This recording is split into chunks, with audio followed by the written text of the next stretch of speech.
At mukhang matatagalan pa. I gave her a small, hopefully not too sarcastic, smile. Her smile faltered for a second. Mukhang hindi niya ini-expect na sasagot ako. Confident, are we? Let's see how long that lasts. Umalis siya, but not before giving me one last look that screamed, I'm watching you. At nagsimula na nga ang ipanonood niya. Subtle at first. Mga maling schedule na binibigay niya sa akin para sa mga meetings ni Sir Philip, nabuti na lang, I always double-check directly with Sir Z's contacts. Mga importanteng memo na ki-aksidenteng hindi umaabot sa desk ko. Mga simpleng office supplies na bigla na lang nawawala kapag kailangan ko. It was petty, childish, but incredibly annoying. Ang pinakamatindi yung mga chismis.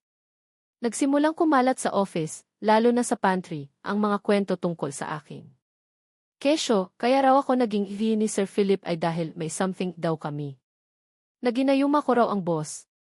Na kaya raw ako laging nag-o-overtime ay dahil may overtime din kami sa ibang bagay. Mga malisyosong bulungan na nakakarating sa akin, usually kapag nagkakape ako or kumakain mag-isa sa pantry. Nakita mo ba yung bagong ni Sir Philip? Ang bata pa, no? Nga, eh. At parang ang bilis umangat. Kakapasok lang, di na agad ng si. Narinig ko, taga-probinsya lang daw yan. Paano kaya napalapit agad kay Sir? Baka naman alam mo na. Connections? Sabay tawa ng mahina. My blood would boil every time heard those whispers. Gusto kong sumigaw, gusto kong ipagtanggol ang sarili ko. Pero anong sasabihin ko? Na nagkataon lang na nagtop ako sa exam. Naninong ni Sir Philip ang nag-recommend sa akin. Na yung di something key na meron kami ay purong asaran at utusan lang. Sino nang maniniwala? Lalo na kapag si Nancy ang pasimuno ng chismis, subtly planting seeds of doubt in everyone's minds. She was popular, a marketing exec, and yes, the rumored ex-girlfriend of the C. Her words carried weight. One afternoon, Sir Philip called me into his office. Akala ko may ipapagawa na namang urgent task. Pero iba ang tono niya. Abelera, what's this I hear about you having problems with Enas de Silva? Tanong niya, his eyes fixed on me. Natigilan ako. Nakarating na pala sa kanya. Siguro may nagsumbong. O baka naman, napansin niya na I've been more stressed than usual. O wala naman po, sir. Minor misunderstandings lang po siguro.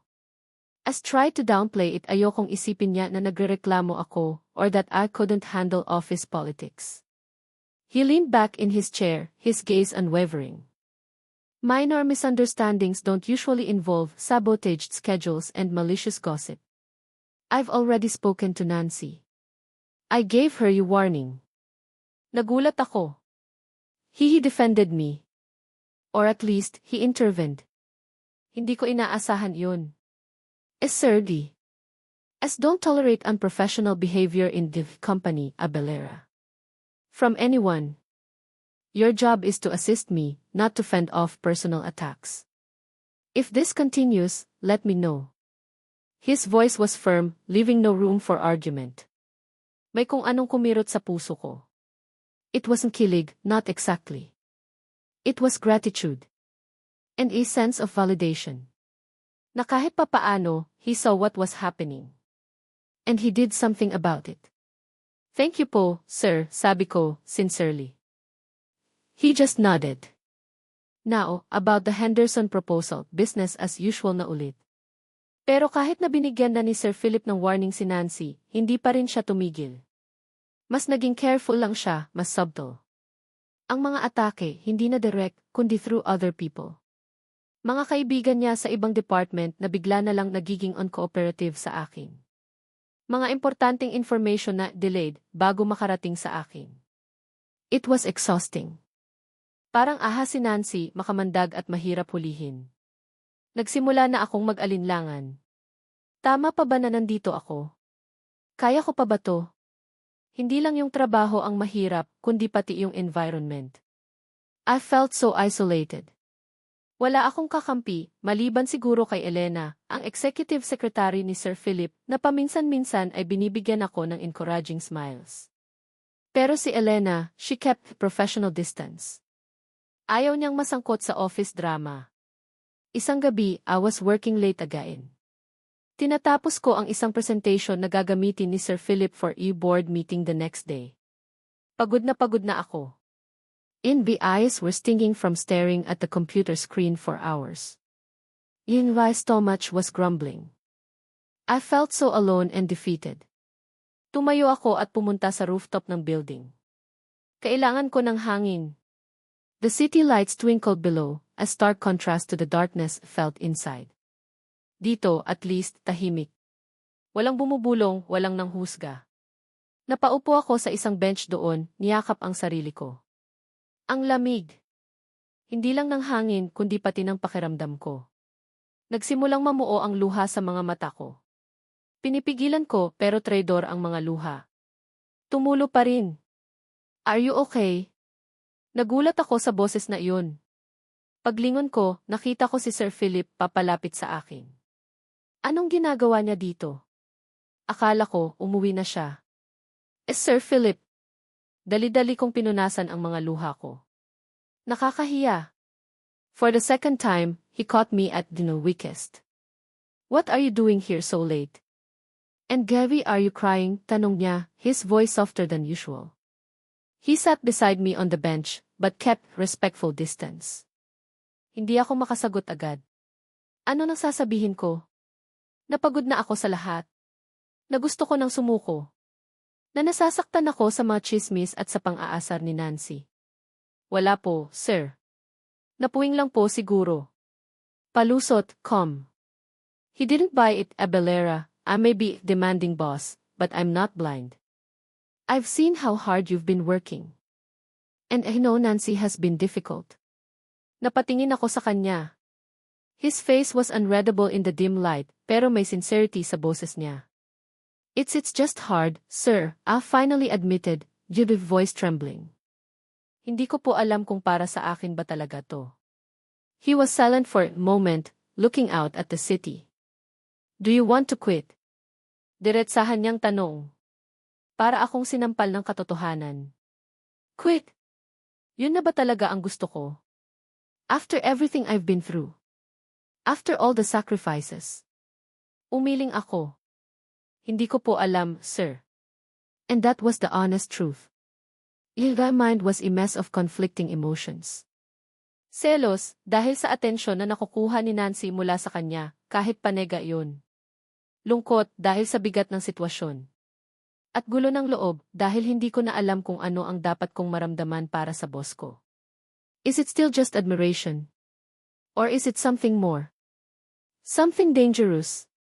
Alam niyo po, sir, sabi ko, finding a sudden surge of courage, or maybe just desperation. Nung una, sobrang saya ko na nakapasok ako dito. Kahit nanilang. Kasi hinahangaan ko po talaga kayo. Yung mga prinsipyo niyo, yung lahat. I felt in with cheeks flush, but continued. Pero ngayon, parang ang hirap. Lalo na kapag nakikita ko si Ma'am Nancy. He turned to look at me, his brow furrowed. What about Nancy? Kasi po siya yung babaeng gusto ng lahat, di ba? Maganda, matalino, successful. Bagay po kayo. Oops. Did you just say that out loud? Ang dulas ng dila ko. His expression didn't change. And what does that have to do with you, Abelera? Kasi po ako. Probinsyana lang. Clumsy. Madalas, lutang. Hindi po ako yung tipo ng babae na magugustuhan ng isang tulad nyo. There, I said it the insecurity that had been gnawing at me for weeks. And who said I was looking for someone to like? He asked, a hint of amusement in his voice. Natahimik ako. Nga naman. Ano ba tong pinagsasabi ko? Assuming much, Sava. Abelera, he said, his voice serious again. Nancy and I, that's in the past. Whatever rumors you're hearing, they're just that, rumors. She's a colleague. Nothing more. Parang may kung anong nabunot na tinik sa dibdib ko. So, wala na talaga sila? As for you, he continued, turning to face me more directly. You're right. You are from the province. You can be clumsy. And yes, sometimes, you seem to be in your own world. Ouch. Honesty hurts. But you're also hardworking. You're intelligent. You're resilient. And you have a good heart. Natigilan ako. Did he just compliment me? Multiple compliments. Si Ingrid suplado. Hindi ako umaasa, sir, I whispered, more to myself than to him. Pero umaasa rin ako. Umaasa na sana, one day, makita niya ako not just as his lay, but as someone more. Someone worthy. He was silent for a long moment, his gaze searching mine. The city lights reflected in his eyes, making them look softer. Then, he did something unexpected. He reached out and gently tucked a stray strand of hair behind my ear. His fingers brushed against my cheek, sending a shiver down my spine. It was a small gesture, but it felt incredibly intimate. Don't let Nancy, or anyone else, define your worth, Abelera, he said, his voice low and husky. You are more than capable. And you are not unnoticeable. In my heart skipped a beat. Or maybe 100 beats. Not unnoticeable. Ano nang ibig sabihin nun? Bago pa ako makapagtanong, tumayo na siya. It's late. You should go home. And get some rest, we have a busy day tomorrow. He started to walk away, then paused. And Abelera? Yes, sir. Thank you for the honesty. And then, he was gone. Naiwan akong nakaupo sa bench, replaying his words, his touch, over and over in my mind. Ang gulo ng isip ko, pero this time, may halong kilig. Isang malaking, nakakabaliw na kilig. Hindi ako umaasa. Pero umaasa rin ako. At sa gabing yun, sa rooftop ng FK building, sa ilalim ng mga bituin at ng mga ilaw ng syudad, naramdaman ko, for the first time, na baka-baka lang naman may pag-asa talaga. Kahit gaano pa kaliit. Yung gabing yun sa rooftop, yung mga sinabi ni Sir Philip, yung paghawak niya sa buhok ko, parang naging panggatong yun sa natutulog kong pag-asa. For a few days, I walk on clouds. Kahit na anong pang-aasar ni Nancy, parang wala na lang sa akin. Kahit gaano pa ka-demanding si Sir Philip sa trabaho, I faced it with newfound energy. Kasi, not unnoticeable daw ako. At para sa isang tulad ko, sapat na iyon para mangarap. Pero ang mga ulap, hindi naman laging nandyan. Darating at darating ang araw na mahahawi sila, at makikita mo ulit ang realidad. At ang realidad ko, ako si Sava Abelera, ang hamak na Z ng supladong si. At siya si Philip Villarreal, ang boss ko. Hanggang doon lang. Despite his words on the rooftop, bumalik pa rin kami sa dati naming routine. Professional. Boss to assistant. Walang special treatment. Walang lingering glances. Parang nanaginip lang ako nung gabing iyon. Siguro, dala lang ng pagod at emosyon. At habang tumatagal, unti-unti kong nararamdaman na napapagod na talaga ako. Hindi lang sa trabaho, kundi sa sitwasyon. Sa pag-asa na parang wala namang patutunguhan. Sa paghihintay sa isang bagay na baka hindi naman darating. One day, I saw an internal posting for junior writer position sa isang bagong lifestyle magazine under Zef. It wasn't a high-paying job, and it was definitely a step down from being the Zeus Zay in terms of proximity to power. Pero yun ang pangarap ko, di ba? Ang magsulat. Nag-apply ako.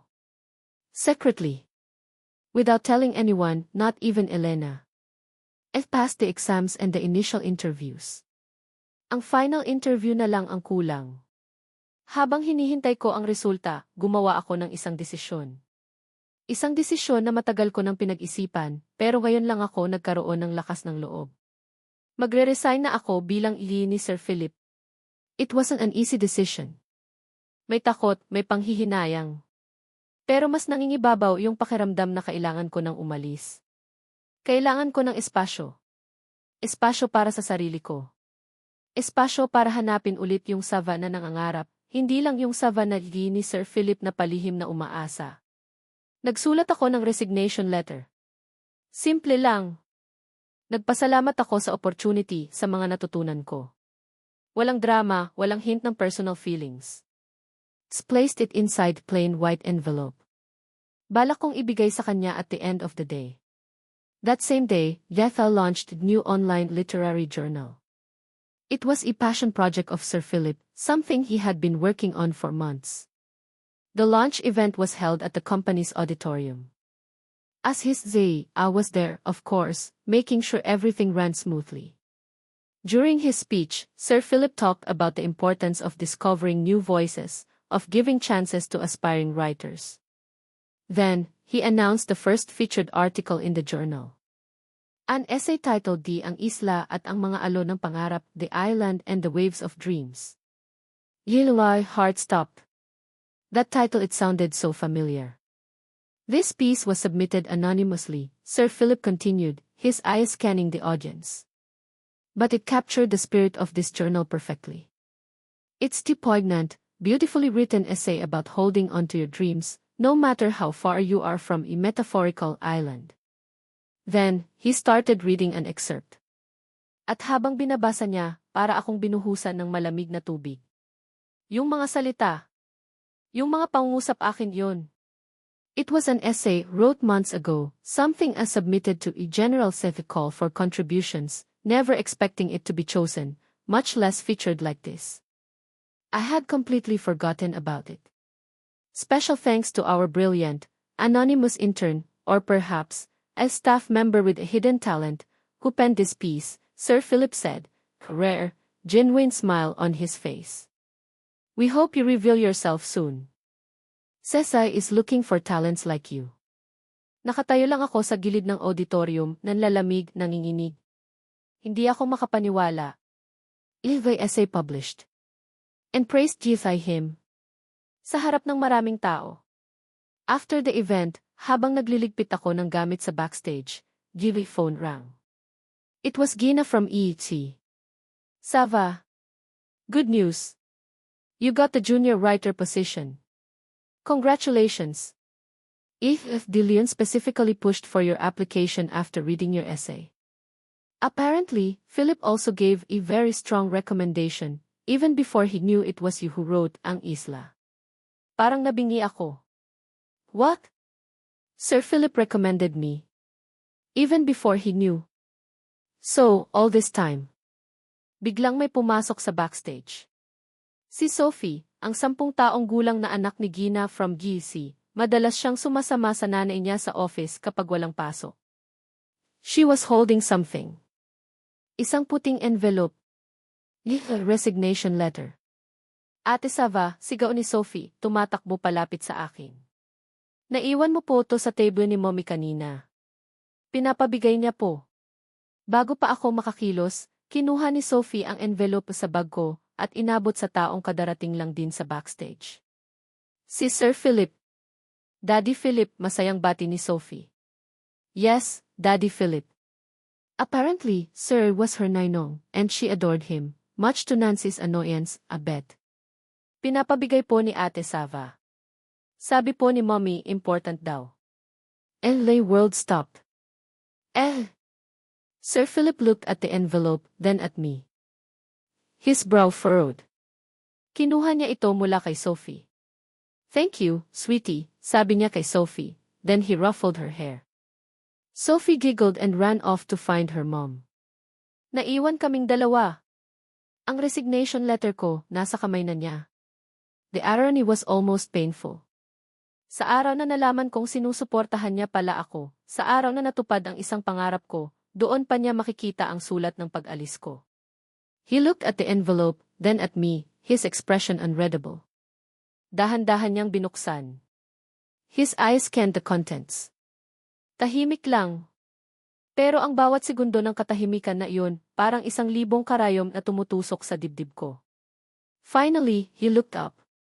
His eyes, usually so sharp and cold, now held a mixture of surprise. Disappointment.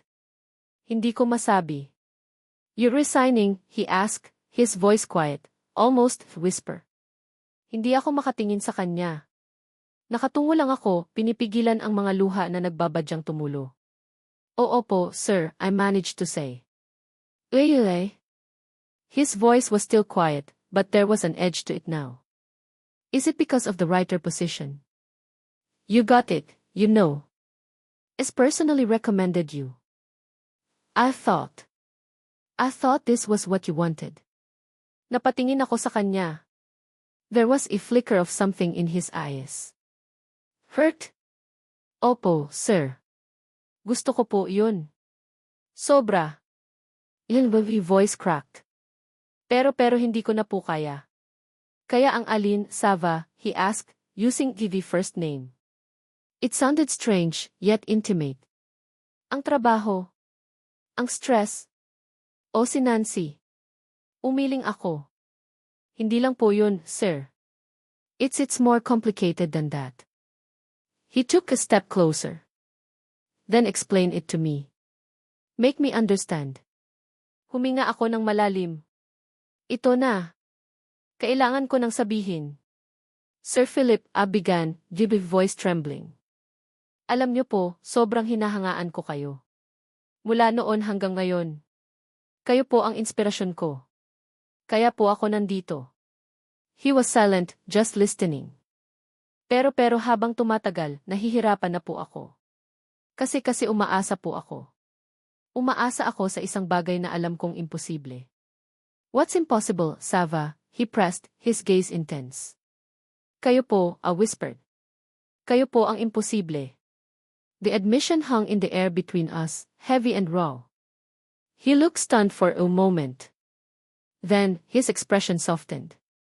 He reached out, as if to touch Sva's arm, but then stopped himself. Sava, he said, his voice gentle. If this is about feelings, then you should know D. He took a deep breath. I admire you too, Sava. More than you know. Your passion, your resilience, your light. It's something I haven't seen in a long time. And yes, what is said on the rooftop. I meant it, you are not unnoticeable. In fact, you've become quite noticeable to me. In my heart soared. He felt something too. Pero, Sir D. When read your essay, he continued, even before knew it was yours, I was moved. I saw myself in it, the dreamer. The fighter. And when I found out it was you, I was proud. And I realized didn't want to lose you. Not as an assistant, not as a writer, not as Sava. Tears were streaming down Sva's face now. Tears of confusion, of pain, of hope. Then why, sir? Bakit ang hirap? I cried. Bakit parang ang layo-layo niyo pa rin? He stepped closer, finally closing the distance between us. He gently wiped a tear from her cheek with his thumb. His touch was electric. Because I was a fool, Sava, he said, his voice thick with emotion. I was scared. Scared of what I was feeling. Scared of messing things up. Scared of not being good enough for someone as pure and genuine as you. Hindi ako makapagsalita. Si Philip Villarreal, scared. Of me? I wanted to support your dreams, he said. I wanted to see you succeed. Kaya ko sinubmit yung article mo. Kaya kita nirekomenda. I thought that was the best way could show you that I care. Pero hindi ko po kailangan ng boss na nagmamalasakit, Sir Philip, I said, finding the voice, though it was choked with tears. Ang gusto ko po, partner. Isang tao na kasama kong haharapin ang lahat. Hindi yung nasa likod lang o nasa taas na sumusuporta lang mula sa malayo. His face fell. The hope that had flickered in his eyes dimmed. Sava, I'm sorry, sir, I said, taking a step back. The resignation letter was still in his hand. Pero kailangan ko na pong umalis. Para sa sarili ko. Para sa puso ko. I turned around and walked away, my legs feeling like lead. Each step was agony. I could feel his eyes on Sva's back, but didn't look back. Hindi ko kaya. Kung lilingon ako, baka hindi ko nakayanin pang umalis. Lumabas ako ng FK building, ang puso ko, durog na durog. Isang hakbang palayo sa kanya, pero parang dalawang hakbang pabalik sa sakit. He confessed. He actually confessed. Pero bakit ganito? Bakit parang mas masakit pa? Dahil ang pag-amin niya, dumating kasabay ng desisyon kong umalis. At ang pag-alis ko, parang sinasabi na rin na sumusuko na ako. Hindi lang sa trabaho, kundi pati sa kung anong namumuo sa pagitan namin. Sumakay ako ng taxi, hindi ko na alam kung saan pupunta. Ang alam ko lang, kailangan kong lumayo. Lumayo sa kanya, sa Fegi, sa lahat ng alaala. Hindi ako kailangan ng isang boss. Gusto ko ng partner.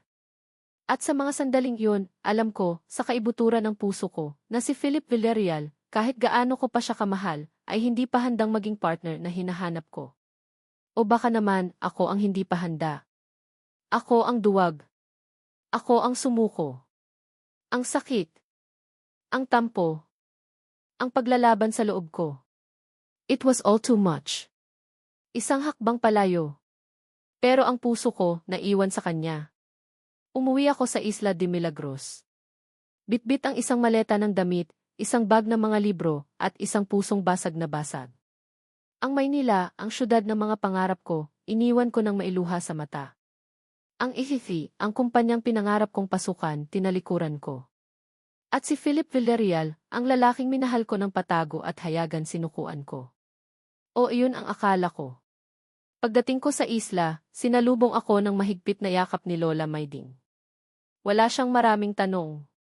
Nakita niya siguro sa mga mata ko ang bigat ng pinagdaanan ko. Sa mga unang araw, wala akong ibang ginawa kundi matulog, tumulong sa mga gawaing bahay, at tumitig sa dagat. Ang mga alon, parang laging may ibinubulong pero hindi ko maintindihan. Siguro, sinasabi nila ang tanga mo, Sava. Sinayang mo. Sinubukan kong kalimutan si Philip. Sinubukan kong i-delete ang numero niya sa phone ko, kahit memorize ko naman. Sinubukan kong huwag buksan ang social media para hindi makita ang ihe o ang pangalan niya. Pero mahirap. Sa bawat sulok ng maliit naming bahay, sa bawat simoy ng hangin dagat, parang naririnig ko ang boses niya, naaalala ko ang mga titig niya. Ang hirap magmahal ng isang taong alam mong hindi para sa iyo, pero mas mahirap pala ang magmahal ng isang taong alam mong para sa iyo, pero ikaw mismo ang lumayo. Isang hapon, habang nagdidilig ako ng mga halaman ni Lola sa bakuran, may humintong tricycle sa tapat ng bahay namin. At ang bumaba hindi ako makapaniwala. Si Philip. Philip Villarreal, in the flesh, dito sa Isla de Milagros. Nakasimpleng polo shirt lang siya at khaki pants, pero ang tindig, pangsiyo pa rin. May dala siyang isang bayong na puno ng prutas. Natigilan ako. Pati si Lola, na nasa kusina, napahinto sa paghihiwa ng sibuyas. Sir Philip. Yun lang ang lumabas sa bibig ko. Mumiti siya, isang ngiting pagod pero sincere. Sava. Lola Mayding. Magandang hapon po. Lumapit si Lola. Aba, iho. Ikaw pala. Tuloy ka, tuloy ka. Si Lola parang wala lang. Parang normal lang na bumisita ang hihi ng isa sa pinakamalaking kumpanya sa Maynila sa munti naming dampa. Tamang-tama, nagluluto ako ng paborito ni Sava, sinigang na hipon. Pumasok si Philip sa bahay namin. Medyo yumuko pa siya sa pinto kasi ang taas niya. Inilibot niya ang tingin sa paligid. Sa mga lumang muebles, sa mga picture frame na kupas na, sa mga kortinang gawa sa katsa. This was a world away from his penthouse office and luxurious condo. Pero wala akong nakitang pandidiri o pagkailang sa mukha niya. Instead, there was curiosity. And something else. Respect. Pasensya na kayo sa bahay namin, Sir Philip. Simple lang po talaga, sabi ko, nahihiya. It's charming, Sava, sabi niya, ang mga mata nakatingin sa akin. Just like its occupants. Naramdaman ko ang pag-init ng pisngi ko. Charming daw kami ni Lola. Bolero. Nag-usap sila ni Lola sa sala habang ako, nagtimpla ng kape. This time, walang natapon. Nang iabot ko sa kanya ang kape, nagtama ang mga mata namin. And in that instant, bumalik lahat. Ang sakit, ang kilig, ang panghihinayang. Salamat sa kape, Sava, sabi niya, his voice soft. Masarap. Mas masarap pa sa mga tinitimpla mo sa opisina. He winked. Napangiti ako ng bahagya. Ang suplado, natuto ng mang-asar ng may ngiti. Kinagabihan, pagkatapos naming kumain ng sinigang, na mukhang na-enjoy naman ni Philip, kinausap ako ni Lola. Apo, sabi niya, habang nakaupo kami sa duyan sa labas ng bahay, pinagmamasdan ang mga bituin. Hindi ako magtatanong kung ano nang nangyari sa Maynila. Pero isa lang ang sasabihin ko sa'yo. Yung lalaking yun, si Philip, malayo ang nilakbay para lang makarating dito. Hindi yun gagawin ng isang tao kung wala siyang importanteng dahilan. Natahimik ako. Alam ko ang ibig sabihin ni Lola. Kung mahal mo, Sava, ipaglaban mo, patuloy ni Lola. Hindi lahat ng pag-ibig kailangang madali. Minsan, kailangan ng konting tapang, konting sugod, kahit pa natatakot ka. Kasi baka pag hindi mo ginawa, pagsisihan mo habang buhay. Ang mga salita ni Lola, tumago sa puso ko. Mahal ko ba si Philip? Sobra. Ipaglalaban ko ba? Hindi ko alam. Kasi ako yung unang sumuko. Kinabukasan, maagang nagising si Philip. Nakita ko siyang naglalakad sa tabing dagat, mag-isa. Parang ang lalim ng iniisip. Hindi ko siya nilapitan. Hinayaan ko lang siya. Maybe he needed space too. For 3 days, Philip stayed in Isla de Milagros. Hindi siya tumuloy sa amin, nag-rent siya ng maliit na kubo malapit sa beach. Pero araw-araw pumupunta siya sa bahay. Nakikipagkwentuhan kay Lola. Tinutulungan si Lola sa hardin. Minsan, nakikipaglaro ng tumbang preso sa mga bata sa kapitbahay. It was surreal seeing this other side of him. The Philip Villarreal without the power suit and the stern facade. He looked younger. Lighter. Happier. Minsan, nagkakasalubong kami. Nagkakatinginan. Pero walang masyadong usapan. Parang may hindi nakikitang pader sa pagitan namin. Ang pader na ako mismo ang nagtayo. On the 3rd day, fiesta sa barangay namin. May mga palaro, may sayawan, may kantahan sa plaza. Niyaya kami ni Lola na manood. Nakita ko si Philip nakatayo sa gilid, pinapanood ang mga tao. He looked a bit out of place, pero he was smiling. Isang tunay na ngiti. Then, the barangay captain went up the stage. At ngayon po, mga kababayan, mayroon po tayong special guest. Isang bisita mula pa sa Maynila. Bigyan po natin ng masigabong palakpakan, Philip Villarreal. Nagulat ako. Pati si Philip mukhang nagulat. Pero nginisyan lang siya ng kapitan at sinenyasan na umakyat sa stage. Hesitantly, Philip went up. Binigyan siya ng mikropono. The crowd was curious. Sino ba tong gwapong dayo na to? Magandang gabi po sa inyong lahat, Philip started, his voice echoing through the plaza. Medyo kinakabahan siya, halata. Hindi po ako sanay magsalita sa harap ng ganito karaming tao. Well, sanay po ako, pero usually, tungkol sa business. Hindi po tungkol sa puso. Natahimik ang lahat. Anong puso? Philip looked directly at me. Nakatayo ako sa gitna ng crowd, katabi si Lola. Our eyes met. May isang tao po dito, he continued, his voice gaining confidence. Na nagturo sa akin ng maraming bagay.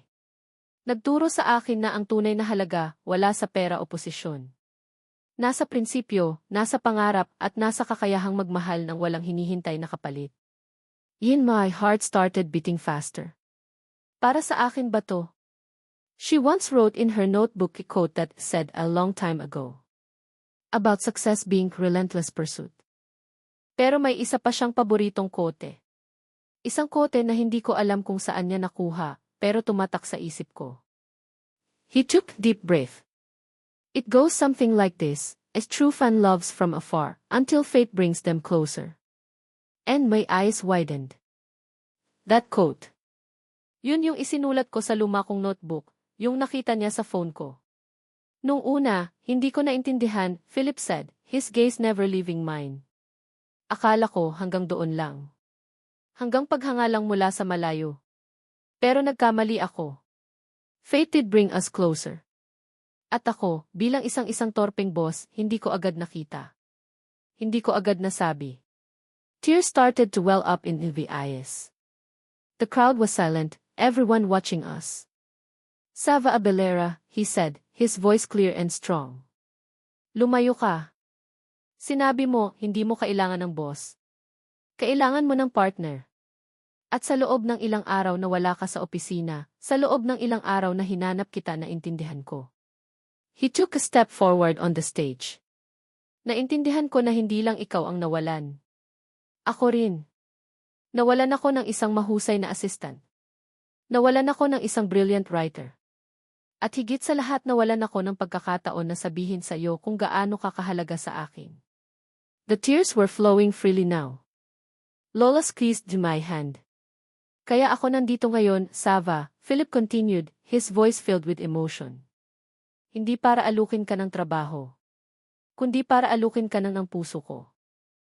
He got down on one knee. Right there, on the makeshift stage, in front of the whole barangay. The crowd gasped. May mga nagtilian. Si Lola, napangiti.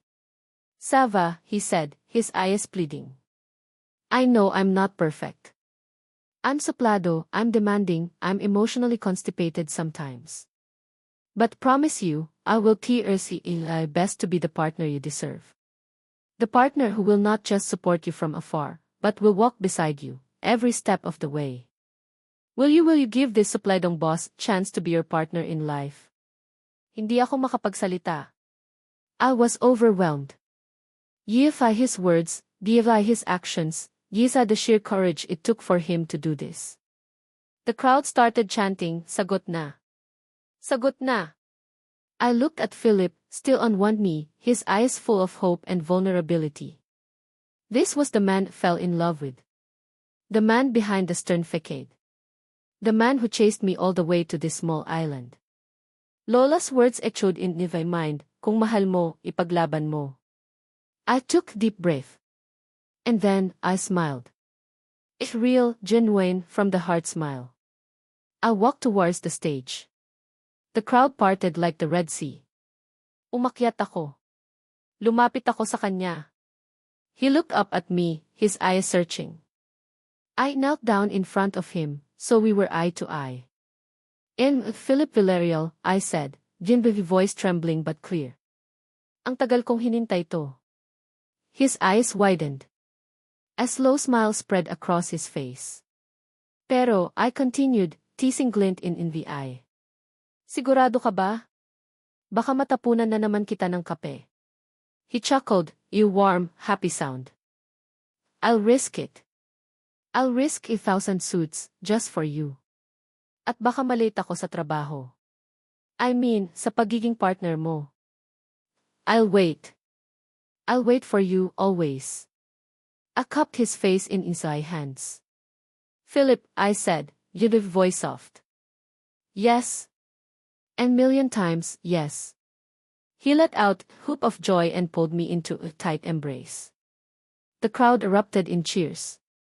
May mga pumapalakpak, may sumisigaw ng mabuhay ang bagong kasal. Kahit hindi pa kami kasal. He pulled back slightly, his eyes shining. Mahal kita, Sava Abelera. Noon, ngayon at magpakailanman. Mahal din kita, Philip Villarreal, I whispered back. Ngayon, hindi na ako taga-subaybay lang. Hindi na ako fan lang na nagmamahal mula sa malayo. I leaned in and kissed him, right there on the stage, in front of everyone. It was a kiss full of promise, of healing, of a love that found its way, against all odds. Ang ambisyosang probinsyana at ang supladong boss. Sino nang mag-aakala?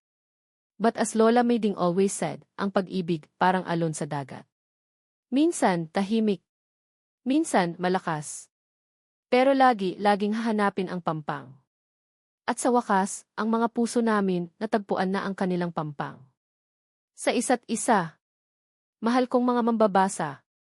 Una sa lahat, mula sa kaibuturan ng aking puso, maraming salamat po sa inyong pagsubaybay sa kwento ni Sava Abelera at Philip Villarreal. Ang bawat oras na inyong inilaan para basahin ang kanilang paglalakbay, ang bawat emosyong naramdaman ninyo kasama sila, ay isang malaking karangalan para sa akin. Thank you for sticking with them, from that disastrous coffee spill hanggang sa matamis nilang happily ever after sa Isla de Milagros. Habang isinusulat ko ang bawat kabanata, para bang naging personal na kaibigan ko na rin sina Sava at Philip. Naramdaman ko ang kilig ni Sava sa bawat simpleng gesture ni Philip, ang hiya niya sa mga tea-fan-girled moments niya, at ang bigat sa dibdib niya tuwing nasasaktan siya. Naramdaman ko rin ang unti-unting paglambot ng puso ni Philip, ang kanyang mga panloob na laban, at ang kanyang takot na magmahal muli. It was an emotional roller coaster, even for me as the writer. Ang bawat eksena, mula sa masikip na jeepney ride ni Sava, sa tensyon sa loob ng Villarreal Media Inc., hanggang sa payapang fiesta sa probinsya, ay sinikap kong isulat ng may pagmamahal at pag-unawa sa kanilang mga karakter. Ang kwentong ito ay higit pa sa isang simpleng love story.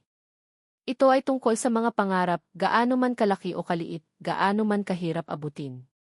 Ito ay tungkol sa tapang na lumuwas sa comfort zone mo, harapin ang unknown, at suungin ang mga pagsubok para sa mga minimiti mo. Tulad ni Sava, we all have our own Manila to conquer, our own Isla de Milagros to return to. Isa pa sa mga mensaheng nais kong iparating ay ang halaga ng pagpapatawad, hindi lang sa iba, kundi pati na rin sa ating sarili. At ang pagbibigay ng pangalawang pagkakataon, lalo na sa pag-ibig.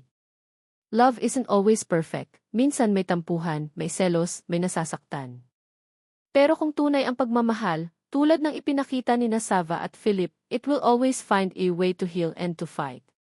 Hindi rin masamang maging key fan, hanggat ang paghanga mo ay nagiging inspirasyon para maging mas mabuting bersyon ng iyong sarili. At higit sa lahat, ito ay tungkol sa pag-asa. Na kahit gaano pa kasuplado ang boss mo, o gaano ka-clumsy ang tingin mo sa sarili mo, there's always hope for understanding, for connection, and for a love that sees beyond imperfections. Kung may aral o emosyon kayong napulot mula sa kwento ni Sava at Philip, kung napangiti, napakilig, o kahit napaiyak kayo, huwag po kayong mag-atubiling ibahagi ang kwentong ito sa inyong mga kaibigan at kakilala. Nais ko rin pong marinig ang inyong mga saloobin. Ano ang paborito niyong eksena? Anong linya ang tumatak sa inyo? May mensahe ba kayo para kina Sava at Philip o kahit para sa akin bilang manunulat? Your comments and reactions mean the world to me. Malaking bagay po ang mga ito para sa akin. Hanggang sa muli nating pagkikita sa mga susunod pang mga kwento. Sana'y patuloy ninyong suportahan ang mga kathang Pinoy. Nagmamahal at taos pusong nagpapasalamat.